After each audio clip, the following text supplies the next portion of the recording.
ಸರ್ಕ್ಯೂಟ್ನಿಂದಾಗಿ ಮನೆಯಲ್ಲಿ ಭಾರೀ ಅಗ್ನಿ ಅವಘಡ ಸಂಭವಿಸಿದ್ದು 5 ಮಕ್ಕಳು ಸೇರಿ 6 ಮಂದಿ ಸುಟ್ಟು ಕರಕಲಾಗಿರುವ ಘಟನೆ ಉತ್ತರ ಪ್ರದೇಶದ ಮೀರತ್ನಲ್ಲಿ ನಡೆದಿದೆ. ಮೃತರಲ್ಲಿ 6 ತಿಂಗಳಿಗಿಂತ ಕಡಿಮೆ ವಯಸ್ಸಿನ 2 ಅವಳಿ ಶಿಶುಗಳು ಸೇರಿದ್ದಾರೆ. ಸೋಮವಾರ ಸಂಜೆ ಇಕ್ಬಾಲ್ ಅವರ ಮನೆಯಲ್ಲಿ ಬೆಂಕಿ ಕಾಣಿಸಿಕೊಂಡಿದೆ. ಕಿರುಚಾಟ ಕೇಳಿ ಮತ್ತು ಜ್ವಾಲೆಯ ತೀವ್ರತೆ ನೋಡಿ ಸ್ಥಳೀಯರು ಕೂಡಲೇ ಸಹಾಯಕ್ಕೆ ಮುಂದಾದರು. ಬೆಂಕಿಯು ಕೆಳ ಮಹಡಿಯಿಂದ ಮನೆಯ ಮೇಲಿನ ಮಹಡಿಗೆ ವೇಗವಾಗಿ ಹಬ್ಬಿತ್ತು. ಕುಟುಂಬದ ಸದಸ್ಯರು ಮನೆಯ ಒಳಗೆ ಸಿಲುಕಿಕೊಂಡಿದ್ರು. ಇನ್ನು ಗಾಯಾಳುಗಳನ್ನ ಛಾವಣಿಯ ಮೂಲಕ ರಕ್ಷಿಸಿ ಆಸ್ಪತ್ರೆಗೆ ಕರೆದೊಯ್ಯಲಾಯಿತು. ಅಲ್ಲಿ ಅವರು ಚಿಕಿತ್ಸೆಯ ಸಮಯದಲ್ಲಿ ಸಾವನ್ನಪ್ಪಿದ್ದಾರೆ.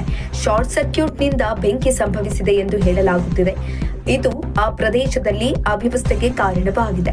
ಇನ್ನು ಅಗ್ನಿಶಾಮಕ ದಳದ ತಂಡಗಳು ಬೆಂಕಿಯನ್ನ ನಿಯಂತ್ರಣಕ್ಕೆ ತಂದಿವೆ.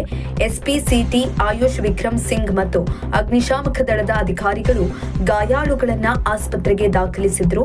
ಆದರೆ ಅವರನ್ನ ಉಳಿಸಲು ಸಾಧ್ಯವಾಗಿಲ್ಲ ಅಂತ ತಿಳಿಸಿದ್ದಾರೆ.